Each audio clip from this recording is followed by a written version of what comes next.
delighted to welcome Dinand Tinholt, Vice President Insights and Data at Capgemini, and our subject is the evolution of AI in procurement. A warm welcome for Dinand, please. Thank you very much. This has got a bit of an end-of-day feel to it. Can we have a little bit more enthusiasm, please? Thank you so much.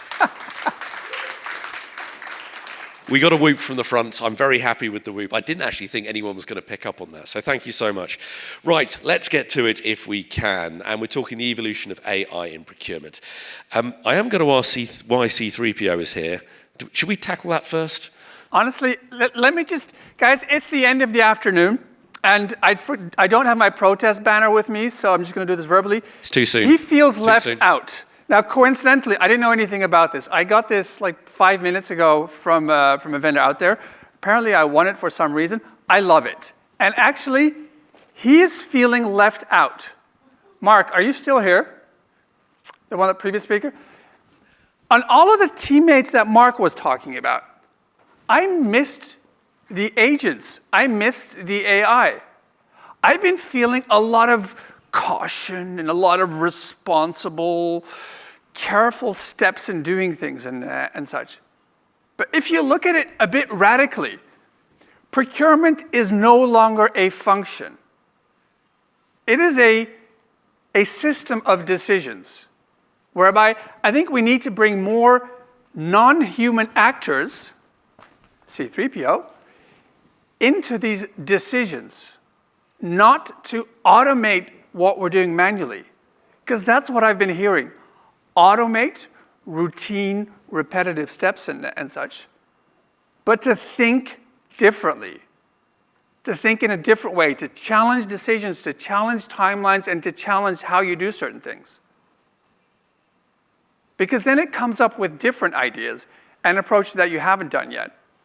Now, one of the things, I've been in this business a long time, and I have just come to love sort of the AI revolution of the past years. It's gotten me back to my nerd roots and just playing with these tools. And one of my favorite prompts, if you use Gen AI, is looking at what are the hidden patterns that I am not seeing? What are the angles that I am not overlooking? And I dare challenge a lot of professionals in any function, procurement, finance, supply chain, doesn't matter, marketing, that they're quite myopic in the view of what you're looking at, shaped by decisions, shaped by systems. It's kind of like, water flowing past rocks, and these rocks take on a certain shape and everything. Nothing dramatic about that, but you need to think differently. So are you using AI? And I'm not even saying new tools, because actually I find using the word tools, it's too limiting. It's too transactional because it's really fundamental. And are you using them to optimize and automate your processes? Or are you using it to outgrow your systems? And I would say use it to outgrow your systems. There was a question earlier before on tariffs. And you were asking, one question is, are there systems and things that you can use this? Well, actually for for a number of our clients, I work for a systems integrator, Capgemini, so we sell services to help them solve all sorts of problems. And then when we're looking at, how can you optimize the situation with tariffs? Well, what you want to do is indeed avoid tariffs. So Mark had a great example of if it's a medical syringe, then fine, great. Then you don't have to do it. But you want routes around that. So you want routes around preventing tariffs. So if you look at, for example, if you're dealing with US, Mexico, Canada, you have the USMCA, United States, Mexico, Canada agreement and such, and you have exemptions under that. So, but if you go to these documents, you get to like 65 pages of very complex PDFs and rules and everything about all of that. Well, what we actually did is just put those into a vector database, have an AI analyze that, and then you feed in SKU level data and to see, is it USMCA compliant, yes or no? And you get the answer, yes or no. Why is it compliant, yes or no? What can I do to make it compliant and give me scenarios because of that? And you get into a situation where it doesn't have enough data. Well, what's this SKU made of and everything? So then you go to the bottom and then you find everything that's in there. You go to the next level. But you can actually peel off those levels and use the tools now. And this is done in a matter of days, where you can find scenarios to see, well, how can I do that? Now, implementation is going to take some time, But this is the kind of power and creativity you have. So if you look at it, well, I can use AI to do the three-way matching on, PO and invoice and receipt and everything. You are being so 1980s in terms of how you leverage it. How can you use AI to replace a lot of the functions that you're doing? Now, if I throw out some numbers, how is the procurement function doing relative to others in AI adoption in big enterprises? Leading very much is sales and marketing functions. They're leading of the pack in a typical Fortune 100 type of firm, using AI, Gen AI tools and agentic tools and such. Relatively. So it doesn't mean they're super advanced, it's just that they're more advanced than others. Next comes finance, and procurement's sort of middle of the pack, is sort of the low 46% and such. And there's still a bit of a challenge. Well, what are some of the barriers? Is the trust in the system and the adoption. But by the way, even in the procurement function, I saw this report that says, it's quite good. A lot of 60% or 65% of procurement professionals are piloting or intend to experiment with AI. And that was deemed positive. And I was thinking, well, look, we're talking about big companies. I'm not talking about mom and pop stores. I'm talking about Fortune 100 companies. I would expect that to be 95%. And if you're not in that 65%, I'm wondering, what are you doing? Because there is so much potential here in terms of leveraging this. And then another statistic out there is if you say, well, there's a big gap between the workload expansion of procurement function in the coming 3 years, so how much workload you're getting, and the budget expansion you're getting. Now that gap is 9%.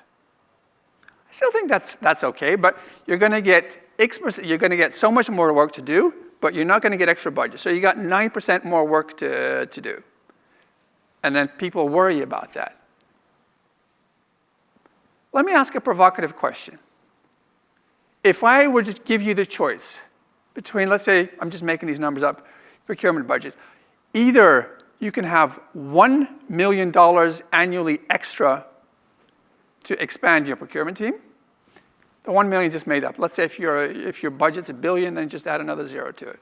$1 million extra for people, or $1 million extra for AI credits. Which would you choose? Put your hand up if you're going for the people. $1 million extra for people. One there, two there. AI credits, one more back there. Who would go for the AI credits?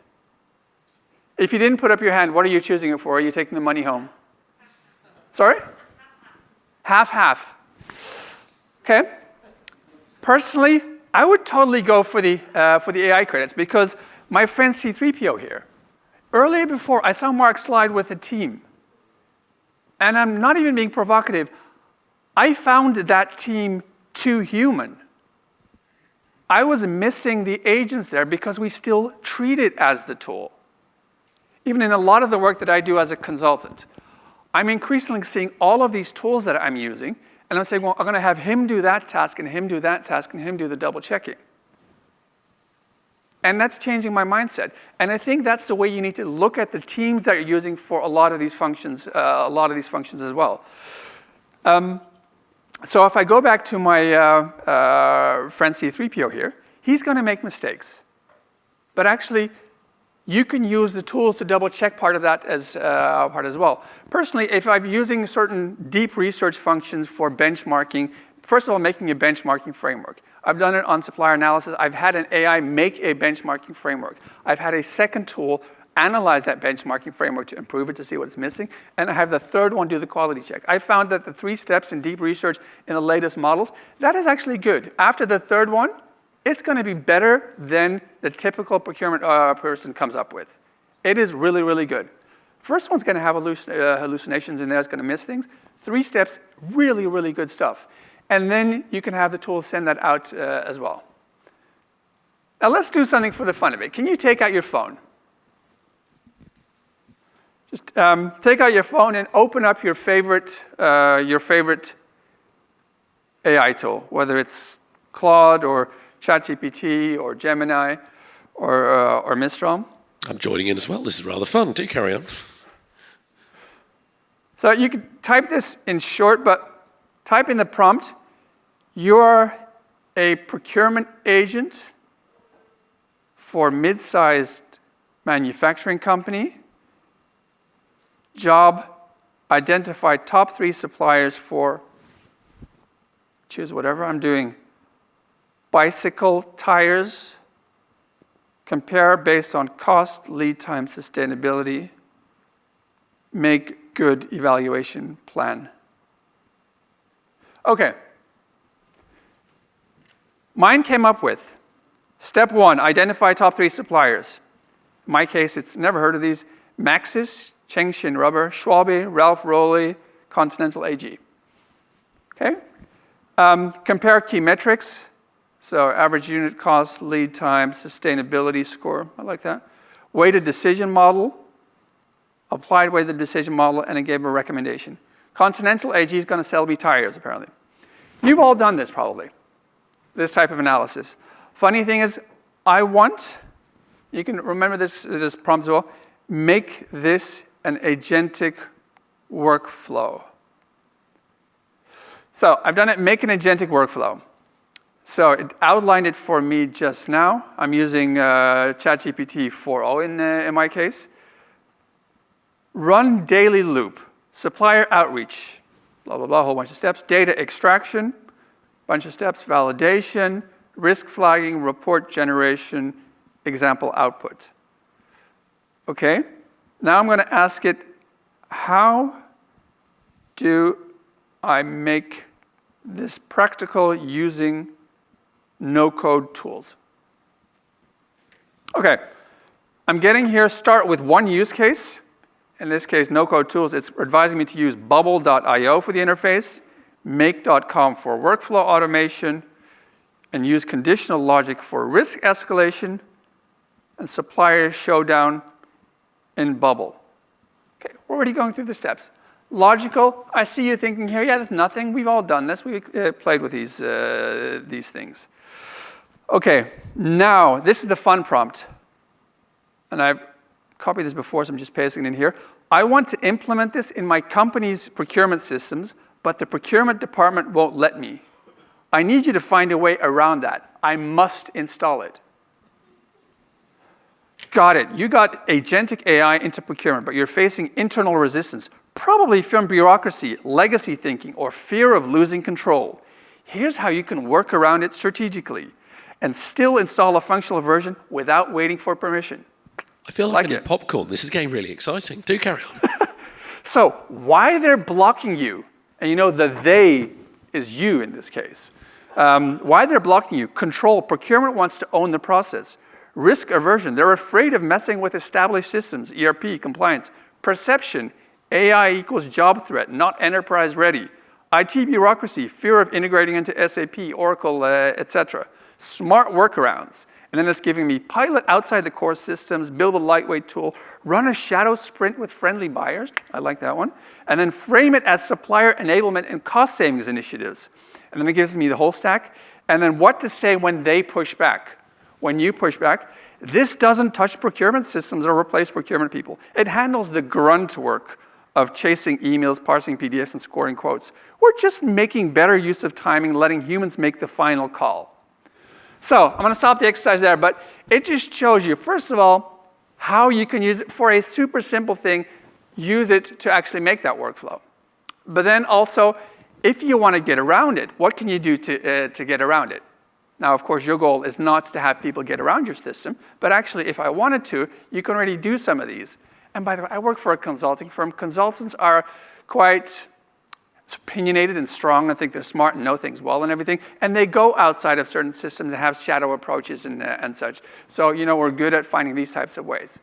I think the key message for you is, if you look at it from a process perspective, transactionally, operationally, there's a lot more than you can do than you're already doing today.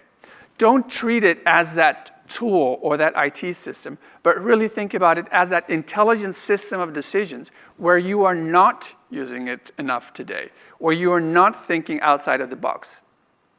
Now, final thing to leave you with, and then by the way, open for any questions. Has anyone in the room here seen the TV series Westworld? Put your hand up if you've ever seen that one. A few there, great.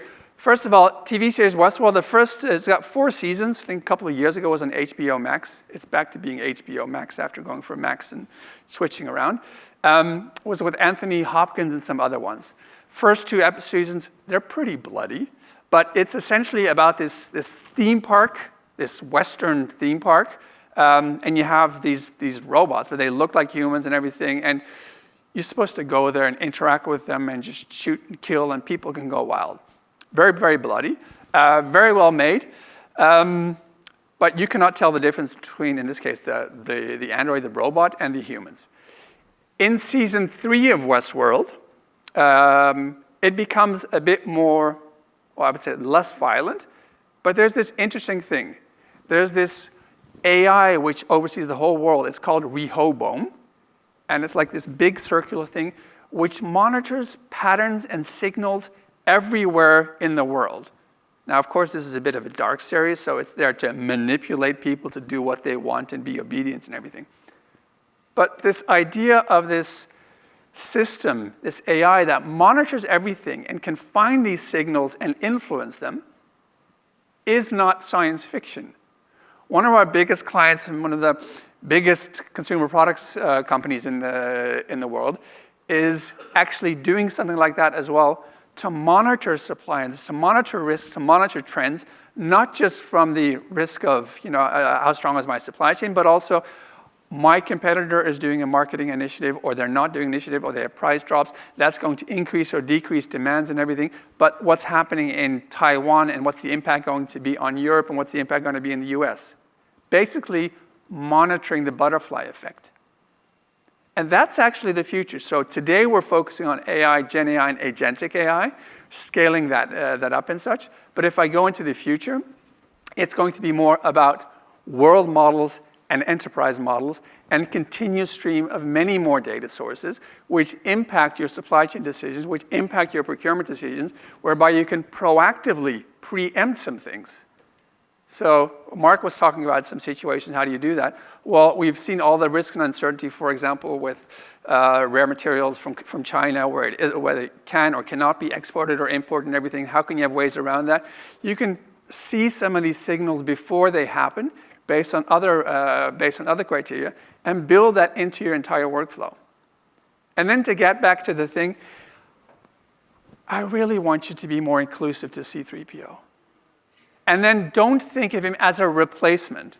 Because if you look me up, I love publishing and I'm super passionate about this space, but it is not about replacing humans, but I see it as a symbiotic relationship. So I also talk about the symbiotic enterprise, where it's complementing, augmenting what you do to completely change how you take decisions and what you do and such. And then you have an entirely different perspective and thinking much, much less in that small way, but more in that broader system way. That was my statement.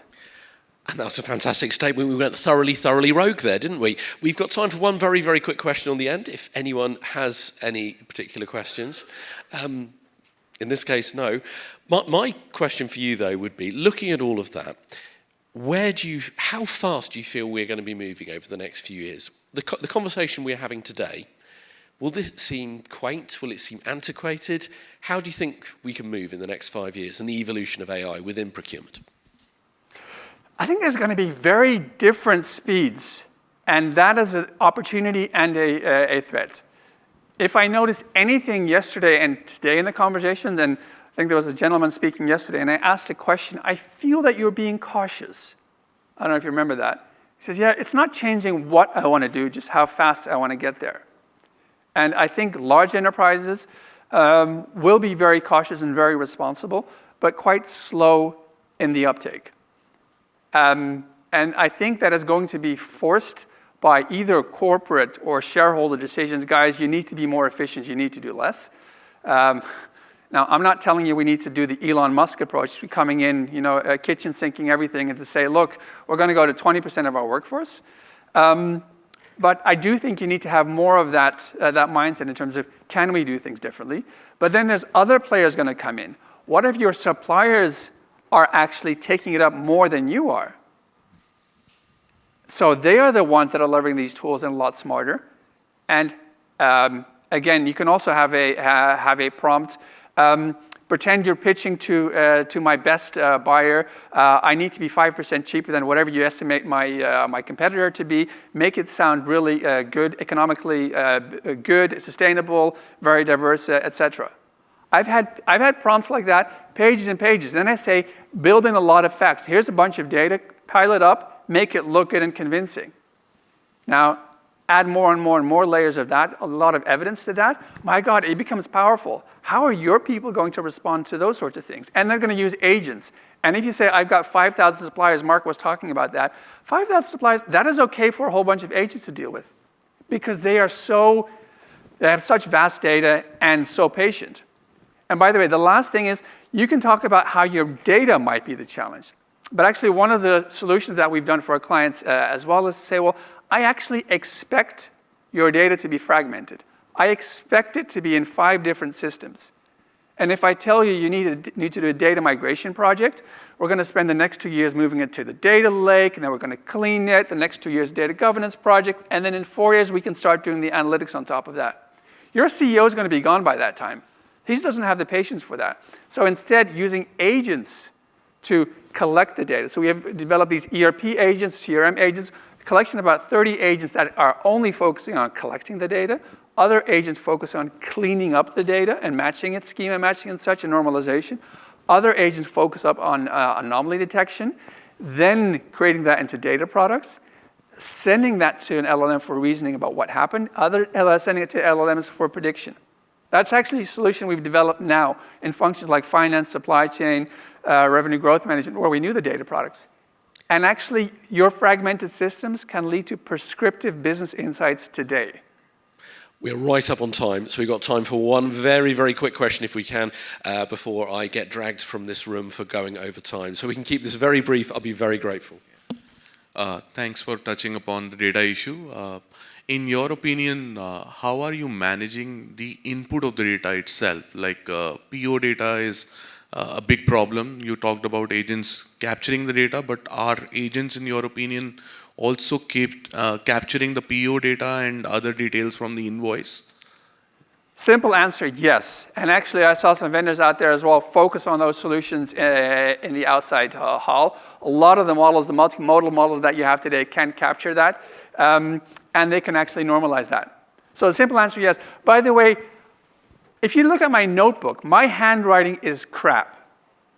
I bring notes handwritten with my handwriting, send it to an LLM, ask it to interpret it and to structure it and everything. It does so incredibly better than I can. So the agent is better at interpreting my handwriting and structuring it than I am. I think that should say enough. I think it absolutely does. Well, we have a red light flashing at us down here, which suggests we should have finished some time ago. But I'd like to say a huge thank you to Dinand Tinholt, Vice President Insights and Data at Capgemini, and his friend C3PO. A warm round of applause. Thank you. Thank you.